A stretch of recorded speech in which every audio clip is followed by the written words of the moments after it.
Just like debit and credit cards, cryptocurrency transactions have a number of user-friendly applications that we can use, meaning we don't need to worry about the back-end mechanics on how cryptocurrencies actually work. But whenever you perform a cryptocurrency transaction, whether receiving or sending cryptocurrency, haven't you ever asked yourself, what is actually going on within your laptop, computer, or even smartphone? In this video, we're going to start the journey towards understanding cryptocurrency transactions, and this will be one of several modules. And hopefully we can do all of this without any technical jargon and without any complicated mathematical formulas. So cryptocurrency transactions are verified by what we call digital signatures and cryptographic hash functions. Digital signatures are similar to the signatures we have in the real world on our passports, driver's license, bank cards, and so on. In the real world, we use our digital signatures to show that we have approved something, and that's similar to digital signatures. Digital signatures are used to show that transactions have been verified and approved, essentially acting as evidence of authorization. But unlike the real world where our physical signature is made up of a scribble,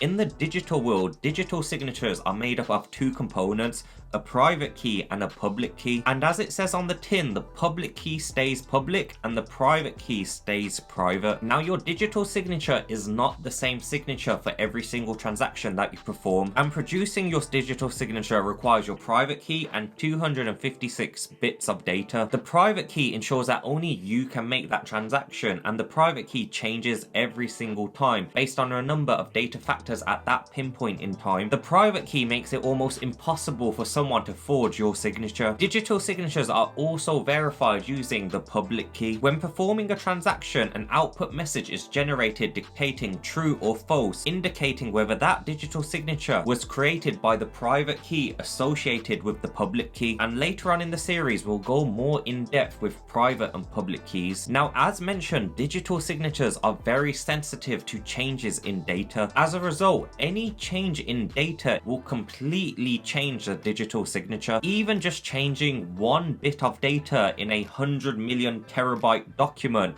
would completely change the digital signature. Now, digital signatures are verified and protected by what we call cryptographic hash functions. Cryptographic hash functions produce unique and irretrievable hashes. This means a hash cannot be decoded to figure out what the original message was, and as a result, the data that we are sending remains secure. Now, this all sounds very complicated and probably makes no sense to you right now. In simpler terms, a hash function is a mathematical function. What it does is it takes an input data, applies a transformation to the data, and produces a unique output. Now, the input data that we put in can be as long or as short as you want it to be, but the output data is always the same length, and that output data is what we call the hash value. And as I said earlier, even if we take the smallest change in that input data, let's say you had a 1,000 page book and you just changed maybe the capitalization on one letter in that 1,000 page book, the hash output will be completely different. As a result, this gives us a one-way encryption process. Now, hash functions itself are not a new concept and have been around for a very long time in IT security systems. The best example is if you take an official website, so such as x.com, and if you click on the little lock system next to the website name, you'll notice a SHA-256 fingerprint along with a public key. So what exactly is SHA-256 and how does it link to digital signatures? Well, as we said, each digital signature is protected by the output of a hash,